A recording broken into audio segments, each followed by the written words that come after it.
Bonjour, alors je vais repartir sur l'amour qu'on a défini comme ce qui veut le bien. J'en profite au passage pour dire que l'amour, c'est pas donner quelque chose à quelqu'un pour qu'il nous rende la même chose avec des intérêts, mais que l'amour c'est un don gratuit. C'est-à-dire simplement vous aimez sans aucun espoir de retour, hein. Mais même, là je vois il y a des boutons d'or qui fleurissent. Le mouvement qui me porte à les aimer, à les trouver beaux, c'est de l'amour. Et j'attends rien d'autre que qu'ils soient ce qu'ils sont, parce que ça me remplit. Voilà, donc on va repartir de la citation de Jésus qui est quand même assez intéressante, où on va lui demander, mais c'est quoi le plus important, hein? Donc on était dans un contexte juif, où c'était compris toujours comme les commandements à suivre. Pour être bien avec Dieu, il fallait suivre ses commandements, et il y en avait des ribambelles. Il n'y avait pas que les 10 commandements qu'on connaît bien, mais il y en avait beaucoup d'autres qu'on avait rajoutés. Et en fait, pour être un bon juif et pour être uni à Dieu, etc., enfin uni à Dieu, pour être bien vu, il fallait suivre tous ces commandements. Et dans l'Évangile, on pose la question à Jésus, c'est quoi le commandement le plus important? Parce que dans tout le tas qu'il y en avait, on ne pouvait pas tous les suivre, ce qui était évident. Et Jésus va donner une formule extraordinaire. Il va sortir d'abord la,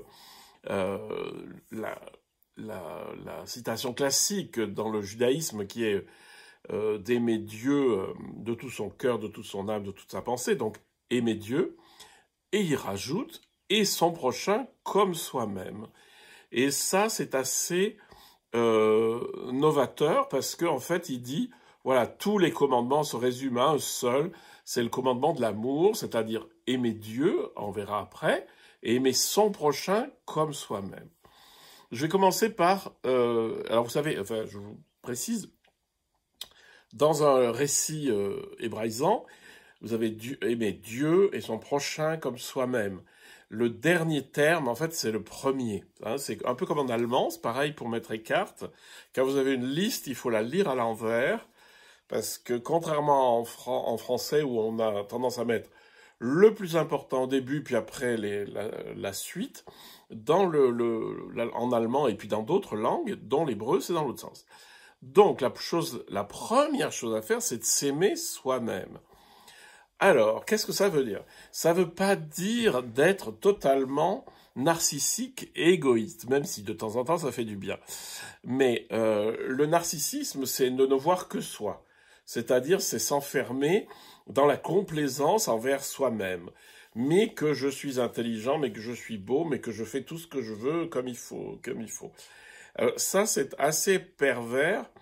Et souvent, on confond l'amour de soi avec ça, avec le narcissisme, avec l'égoïsme. Et ben non, parce que c'est quoi de s'aimer soi-même? C'est de se regarder avec le regard, on va dire, de Dieu, pour faire simple, mais un regard totalement détaché, comme si vous vous regardiez de l'extérieur avec bienveillance. Et en vous regardant avec bienveillance, vous allez vous aimer. Parce que toute créature est foncièrement aimable, puisque si elle existe, c'est qu'elle est le fruit de quelque chose qui a été aimé, hein. Chaque chose qui a été créée est un acte d'amour, et donc tout est aimable. Alors, je passe sur la discussion, oui, mais il y a des gens qui sont quand même pas gentils, et ça c'est tout à fait vrai, mais distinguons toujours entre la personne en tant que telle, qui est toujours aimable. Imaginez n'importe qui, le pire des pires, et si vous l'imaginez à la naissance, il est aimable, hein. Et ça reste toute sa vie.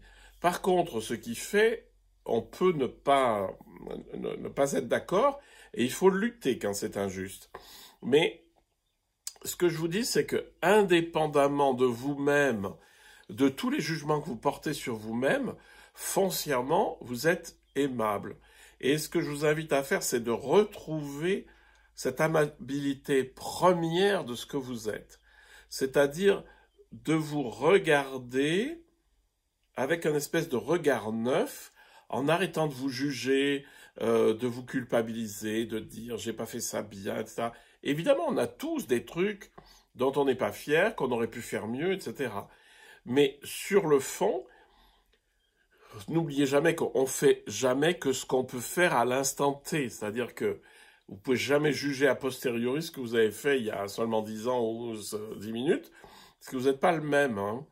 Donc, s'aimer, c'est poser un regard sur soi non complaisant, c'est-à-dire en ne s'admirant pas au-dessus de ce qu'on est, en ne se dévalorisant pas en dessous de ce qu'on est, mais s'accueillir en tant qu'être totalement aimable. Trouvez votre centre, et ce centre est totalement aimable.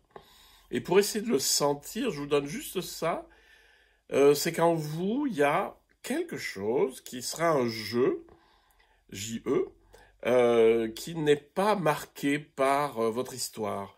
Et vous allez le retrouver très facilement, parce que si vous vous remettez dans vos moments d'enfance, en vous, il y a ce jeu qui observe le monde, qui est le même qu'aujourd'hui, et qui sera le même plus tard.